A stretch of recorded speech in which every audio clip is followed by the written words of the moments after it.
here with Matt Zirkle, and he's going to be talking about suicide awareness and prevention. And what we talk about on the Juvenile Justice Impact podcast is how to help and heal and educate and inspire. And he has a really unbelievable story about some events that he's overcome and how he feels his story can help other people heal.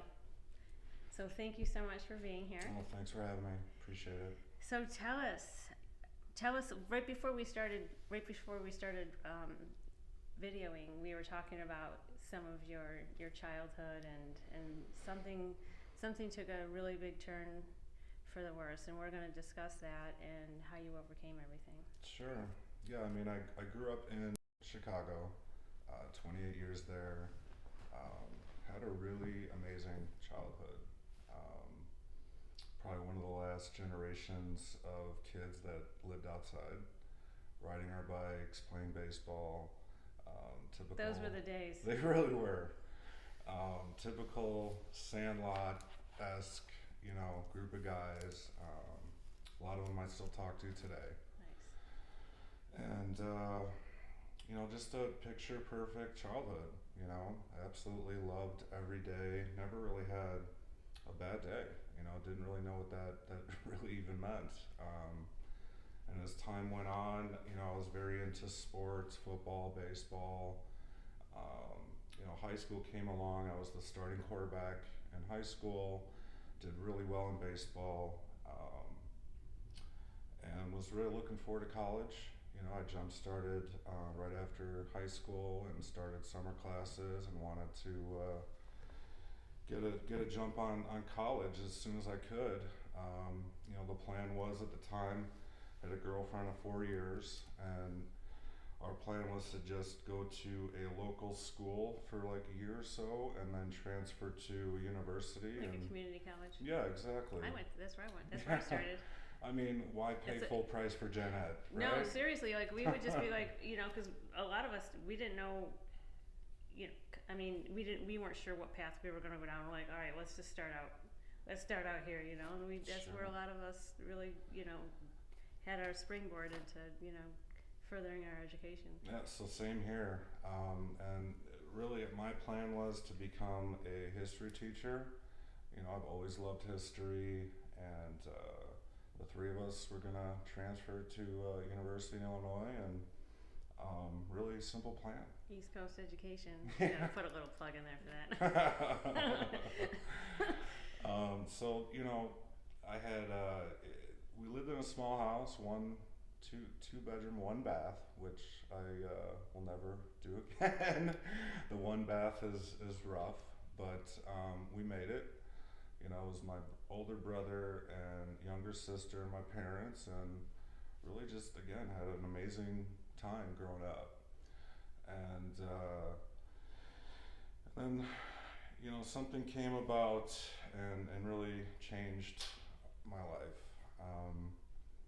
6 days before 9/11, which everyone remembers where they were at, Mm-hmm. and things that were happening in your life at that time.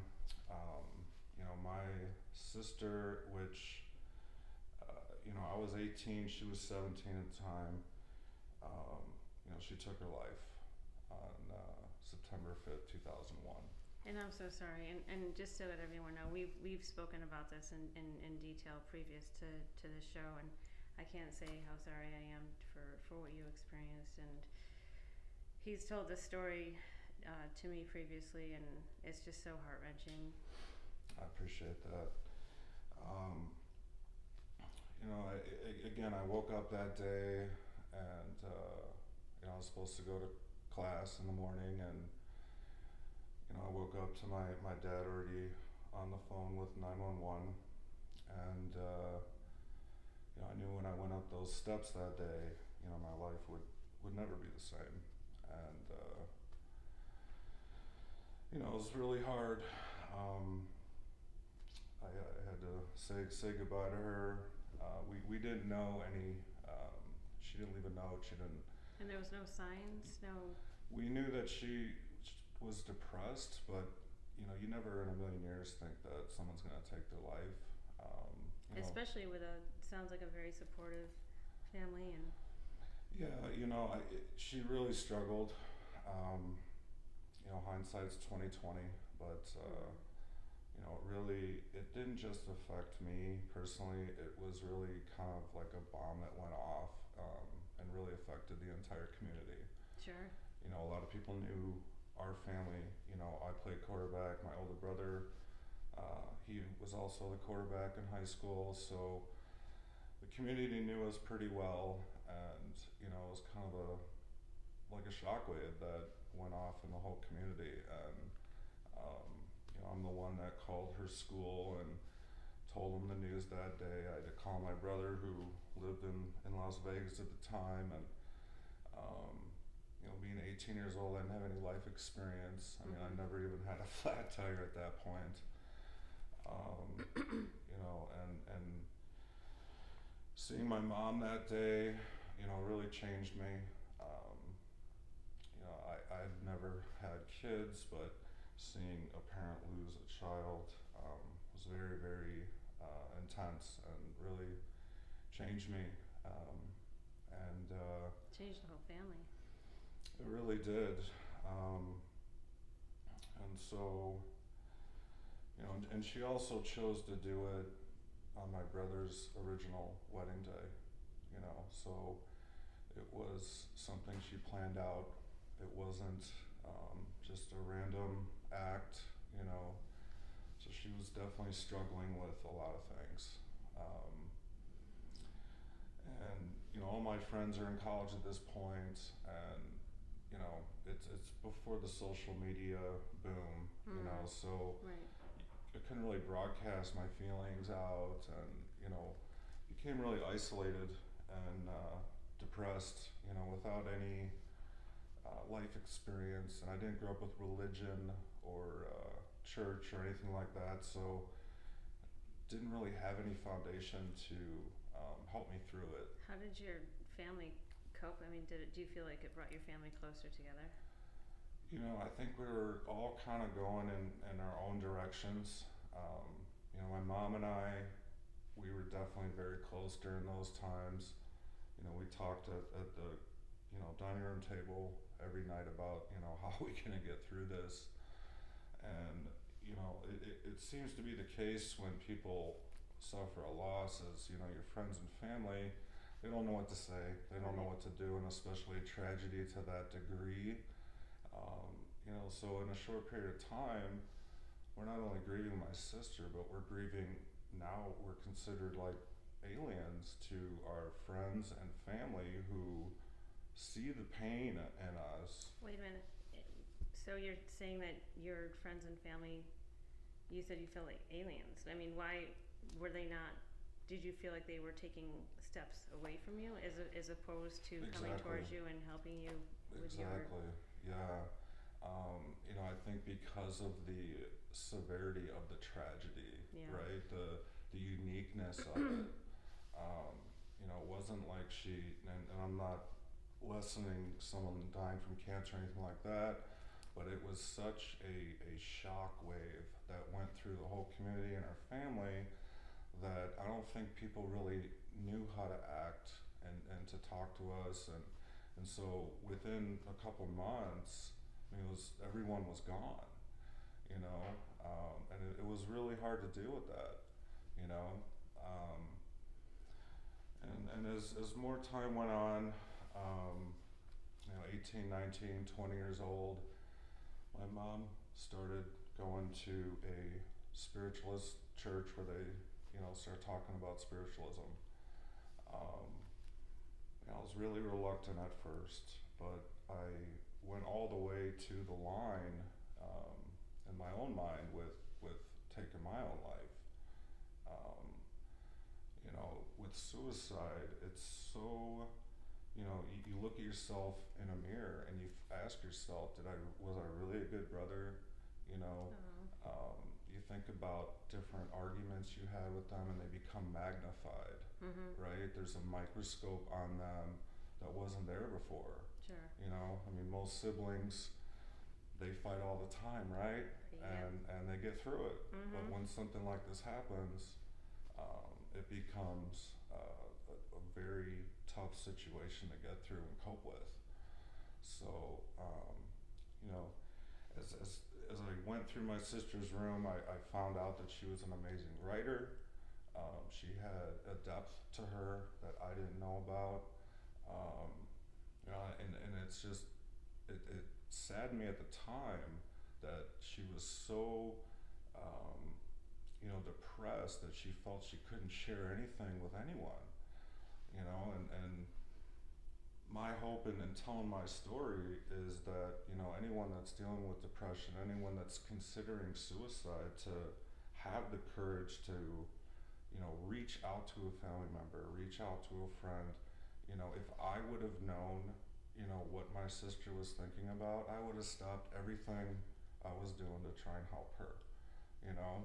And it's something that, you know, when people are struggling with depression and mental health, you know, it's a topic that people just not always are inviting or, you know, want to get close to, because there's like this stigma somehow still. And, you know, we had one of the people that we had on the show previously, you know, his daughter was going to come on and talk about a similar topic, and she just felt embarrassed. And we were set to come on last week sometime, and but that's kind of like a small example of how, you know, I says, well, geez, you know, maybe, you know, she could use the story to inspire, and she was all for it, and so wasn't the father, and at the last minute she just felt bad about it. Sure. And it's just a small example of, I think, what you're talking about. And, you know, people, like you were saying, I mean, 800,000 people take their lives every year, and there's so many prevention programs and so many ways that people can get help, but taking that one step to get to that door to get the help, right, is so difficult for a lot of people. It really is, unfortunately. You know, and you know, mental health, depression, it's real. You know, when you get into that rut and you feel that there's no hope and everything is dark and it feels like a storm is just following you around every day. I mean, I lived that. You know, I went there in my mind. I could feel exactly how my sister felt, wanting to not be here anymore. You know, I mean, the adrenaline and anxiety mixed with depression just flowing through you every day. You know, I don't know if you've seen the movie Groundhog Day with Bill Murray, but that's what my mom and I would, you know, talk about, is we're like stuck in a moment, and you keep replaying that day. Yeah. And you think about, you know, what could I have done better? You know, and you ask the word why, you know, 1,000 times, you know. And again, she didn't leave a note. We had no clue. I mean, my brother's wedding was coming up. I mean, everything from an outsider's perspective looked great, you know. And so it's just one of those things where, you know, I told my mom I didn't want to be here anymore, you know, and I had the courage to tell her, and I can only imagine what she was thinking. Like, I'm gonna lose another child because of this, and you know, I just couldn't, you know, go through with it, thinking, you know, having my parents go through this for a second time. Right. And that's when things started to shift for me. You know, I was very desperate, so I started to get into things that I normally wouldn't get into. You know, spiritualism. You know, Eckhart Tolle wrote a book called The Power Now, and that changed my life personally. You know, thinking about living in the moment. You know, in this spiritual little, I don't know if you call it church, but it was people that were just talking about how to cope and deal with things, and you know, the word eternity is really what kind of resonated with me, knowing that I might be able to see my sister again and make the situation right.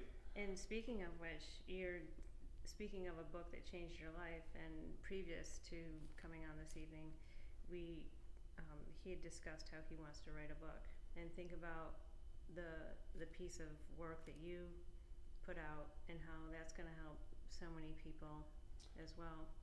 you know, it's always And been. then you could always put in the book some of your sister's writings, right?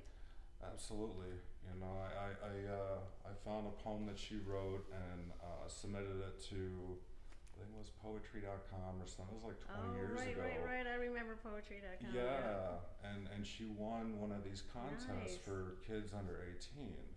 You know, I never told them what happened with her, but she was an amazing writer. You know, a depth that you normally don't see in a 17-year-old kid.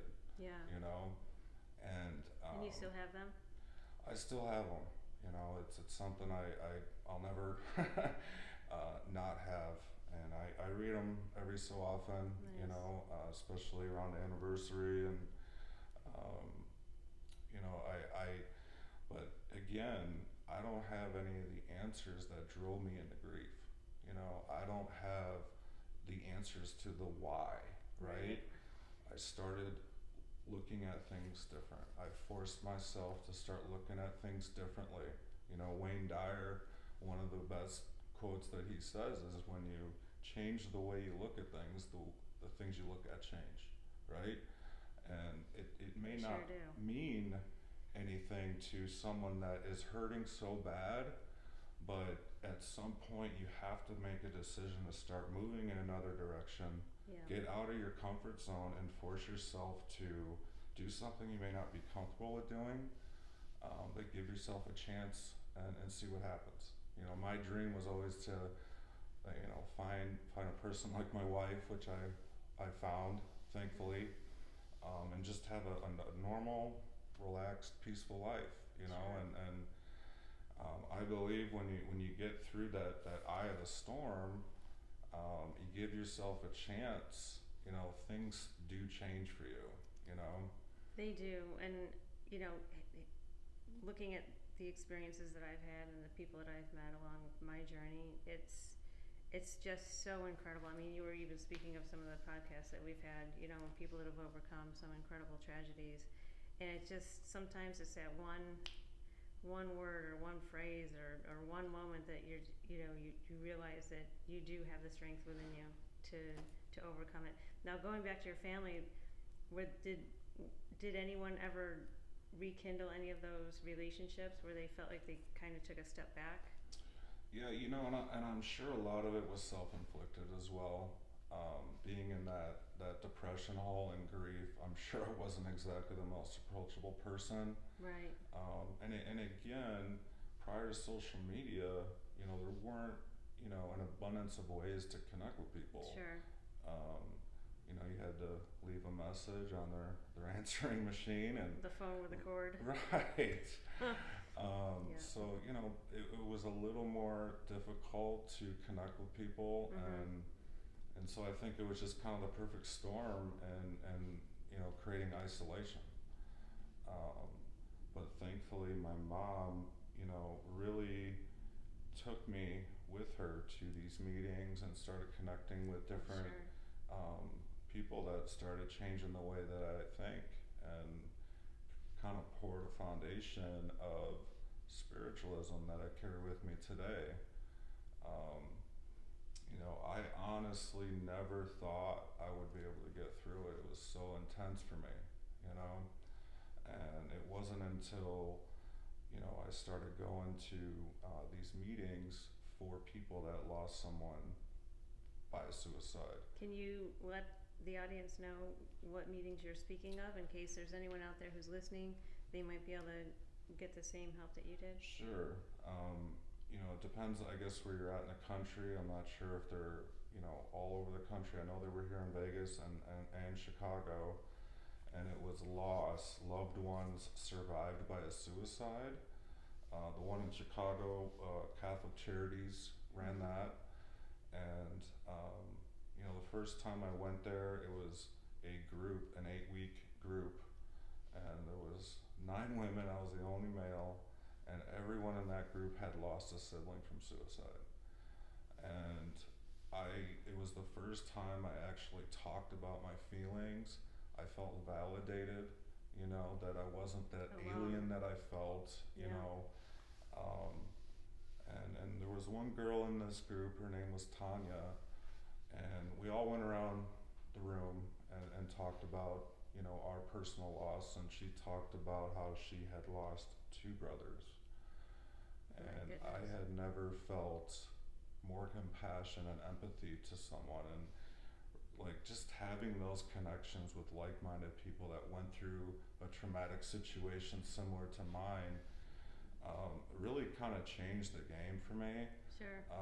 To know that there's other people I can reach out to, and again, you have to make that decision to get help. And it's a hard decision to make, because you feel like you're in this hole almost, right? And you're just looking up, and it just looked like there's no way up, but there is a way up, and thank God you're able to, you know, have your mom help you and bring you to these support groups and get you to where you are today. And what advice would you give? What other advice would you give to people listening? Because we want to, you know, the whole point of these podcasts is to help, to heal, to educate, to motivate, to, Sure. you know, and these are the type of podcasts that we have the opportunity to speak with someone like yourself, to let other people to know that they're not alone. Right. You know, you have to have the courage to reach out to people close to you. And there's nothing wrong with feeling the way that you're feeling. You know what I mean? Being suicidal is an extremely intense situation. And the people that are in your life, you may not see eye to eye with them, but when you start talking about how in depth your personal emotions are with depression and all that, you have to have that courage to talk about it and take that first step. You know, it doesn't happen overnight. No. It's something It's that a process. it is a process, but things change over time. Everything is temporary. Every good emotion and every bad emotion in life is temporary, and you have to know that the depression you're feeling is temporary. As much as it may not feel that way,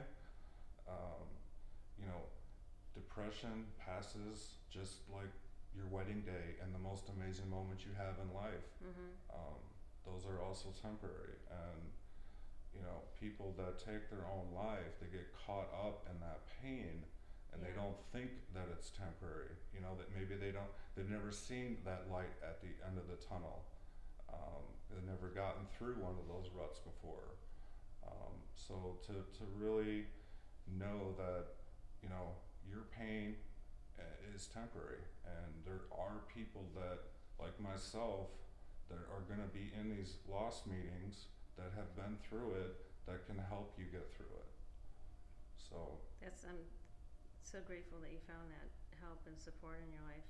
And we're having a Healthy Minds workshop coming up next month, and I would love to have you invite both you and your wife to that workshop and really get to know some of the people that are there, because we even have like Mrs. Nevada. She speaks openly about you know, some of the mental health struggles that her mom had, and how she's inadvertently, because of that, become a mental health advocate. And Absolutely. she was there last year, and she's checking her calendar right now to see if she can make it this year as well, next month. And it'd be great to have you there. Absolutely. Yeah, definitely. Because we talk about suicide prevention, depression, even though you might not feel suicidal or be depressed, how to handle someone who does. Sure. Right? And that's a big thing, right? Because look at all the people that alienated you. All right. And so we talk about the warning signs, we talk about what to do. We had SafeNest there last year as well, and they talked about, you know, their different hotlines and who they can go to in the community to get help. And it's critical, especially these past 2 years with everything going on with COVID and so many people passing away and losing their jobs and just everything. It's just been such a heavy few years. It really has. You know, and just for everyone, for all of us. Yeah, I mean, this you know, unique situation with COVID has you know, everyone that was already struggling, you know, it dug that hole even deeper. Yeah. You know, isolation isn't healthy for anyone. You know, and I think that's, you know, as a friend or a family member, to be proactive with the people in your life. You know, never assume that, you know, that person's doing okay, you know. That's for sure. Definitely, you know, look outside yourself and ask yourself, am I that good friend that I want to be? You know, can I do anything else to help the people in my life? Sure. All it takes is one person to reach out, and who knows, they could have been on the edge, you know, with staying here and going. And you just never know, you know, that text or that phone call, what that can do to the person in your life that could be struggling that you don't know anything about. Sure. No, I agree 100%. I mean, even daily, I know some friends that are going through some challenges, and I'll just send a message, hey, good morning, just to let you know I'm thinking about you. I hope you have a day that's as awesome as you. And one of my friends was like, oh my God, this just like changed my whole day. Thank you. And of course, I didn't know what was going on, you know, specifically that one day, but I know that there's been challenges, and she just had mentioned that text message really changed her whole day and her outlook. Just knowing you have that one person that's thinking about you. We all know that we have people thinking about us, and we all have friends and family and so on and so forth, but just getting that message, you know, changed her whole thought process for the day. I mean, feeling alone and feeling depressed, that's a terrible feeling, you know. And to be that person that someone can rely on, I mean, that's what everyone wants, right? Is For to sure. have someone they can reach out to Trust. when they're struggling. And you just, you know, if you're feeling good, you got to be proactive with the people in your life, you know, and really, you know, don't assume that everyone's doing great, you know. You know, in relationships, no matter what they are, personally, professionally, they all take work, right? And you always want to put in that little extra effort to let anyone in your life know that you're thinking about them. Or, you know, I'll send a text message, hey, thank you so much, you know, for supporting me, no matter what it was, you know, on any topic, you know, just thank you. I thank my friends all the time, and how much I appreciate them all the time, and it just makes such a difference, you know, and it brings your bond closer. It goes a very long way, especially, you know, like you said, the last couple of years have been a struggle for many people. So don't take it for granted. You know, don't assume that everyone in your life is great, because there's nothing worse than feeling alone when you're already depressed and you're wondering, where are these people in my life, you know. Minimizing that alone feeling for someone else, you just never know how far that depression is in someone. With this book that you're inspiring to write, what are some of the topics, like if you can give us the name of 3 chapters, what do you think they would be? You know, I think the eye of the storm is definitely one of them. You know, the dark night of the soul, people have probably heard that term.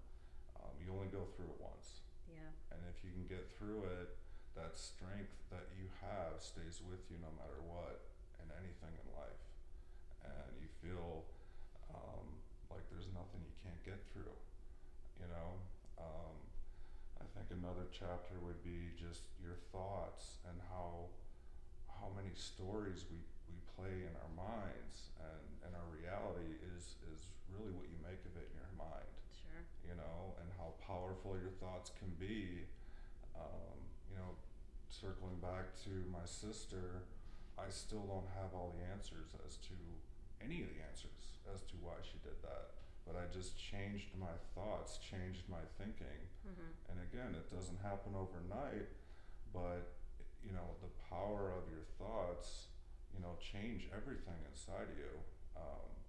You can be as happy or as depressed as you make your mind up to be.